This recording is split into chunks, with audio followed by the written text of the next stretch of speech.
छान आहे. खूप सहन केलं आतापर्यंत, आता यापुढे नाही. स्ट्रॉंग राहणं म्हणजे काय हे आता कृतीतून दिसायला हवं. आईलाही विश्वासात घेऊन काही गोष्टी सांगायला हव्यात आणि ह्या बॉसचा निकाल लावायलाच पाहिजे.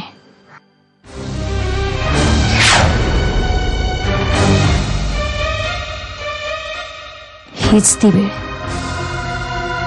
असा धडा शिकवायचा ना की पुन्हा कुठल्या मुलीच्या नादाला लागलाच नाही पाहिजे.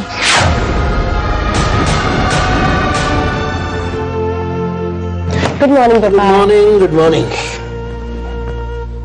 वत्सला कुठे? आई ना ती दामले काकूंकडे गेले.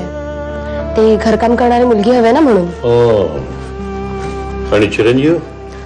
पप्पा तुमचा विश्वास बसणार नाही. अहो तो आज एके ठिकाणी भेटायला गेलाय.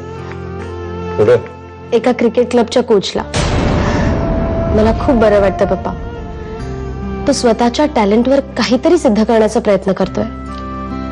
तात्पुरतं आहे हे सगळं. म्हणणं त्याला असे चांगले वागण्याचे झटके येत असतात. त्याला त्याच्या पद्धतीने काम करू द्या. तो म्हणतोय तसं वागला ना तर अख्ख्या मुंबईला पेढे वाटीन बघ मी. हा बरं मी जाते. मला मैदानावर जायचंय. बाय. बाय.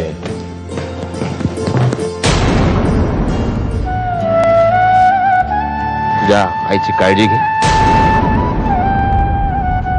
त्याच्याकडे लक्ष दे. हो, मी जबाबदारीने वागण्याचा पूर्ण प्रयत्न करेन आणि मला जाणीव आहे या सगळ्या गोष्टींची. अरुणा तू लय भारी आहेस. Good morning. हाय, कशी आहेस? आपण कोण? म्हणजे जे प्लेयर्स लेट येतात ना त्यांना मी ओळखत नाही. काय धर्मशाळा आहे वाटते तेव्हा यायला.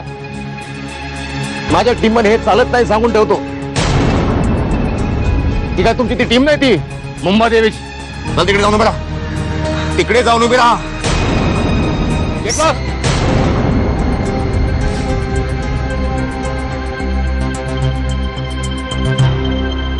नमस्कार साहेब. नमस्कार. कोण बोलतोय? मी दैनिक जनमानाचा संपादक बोलतोय, सूर्यकांत पाटील. अरे तुम्हाला माझा नंबर कोणी दिला? बघा, डायरेक्ट मला फोन करायचा नाही. काय निरोप असेल तो माझ्या पीएला द्यायचा. ठीक आहे. एक न्यूज द्यायची होती तुम्हाला. आता राहू दे. पेपरात छापून आल्यावरच वाचा. मग आम्हाला शिवाय घालू नका. असली न्यूज? आत्ता कसं, पण मी जे काही सांगणार आहे त्यानंतर मात्र माझं नाव कुठेही येता कामा नाही. आणि आमच्या पेपराला सध्या पैशांची गरज आहे. त्यातही थोडी मदत करावी लागेल. ते सगळं न्यूजवर अवलंबून आहे. बोला बोला, लवकर बोला. आता माझ्याकडे वेगळे मार्ग आहेत ते शोधून काढायचे. जयराज देशमुखांनी तुमच्या विरुद्ध लेख लिहिले आहेत. सगळ्या न्यूजपेपरला गेले. अजूनही वेळ गेलेली नाही.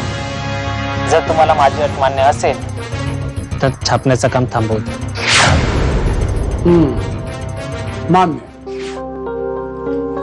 इनामदार जरी माझे मित्र असले तरी त्यांच्या प्रत्येक मताशी मी सहमत आहेच असं नाही ना. सर एक मिनिट. नाही, मी विरोधकच आहे त्यांचा. सर एक कारभार मी म्हणतोय कळत नाही का? सर बातमी तितकी महत्वाची म्हणून. हॅलो. हा, जरा थोडस एक अर्जंट काम आलंय. मी एक परत फोन करतो तुम्हाला. काय झालंय? सर ते दैनिक जनमानस मधून सूर्यकांत पाटलांचा फोन आला होता. त्यांनी सांगितलं की इनामदारांना कळालंय उद्या पेपरात त्यांच्या विरुद्ध लेख येणार आहेत. मग त्याला कोणी सांगितलं? अहो त्यांना इनामदारांचाच फोन आला होता. त्यांनी आपले लेख अडकवलेत सर. आणि त्यांना हे पण कळालंय की तुम्ही हे सगळं करताय. आता काय करायचं सर?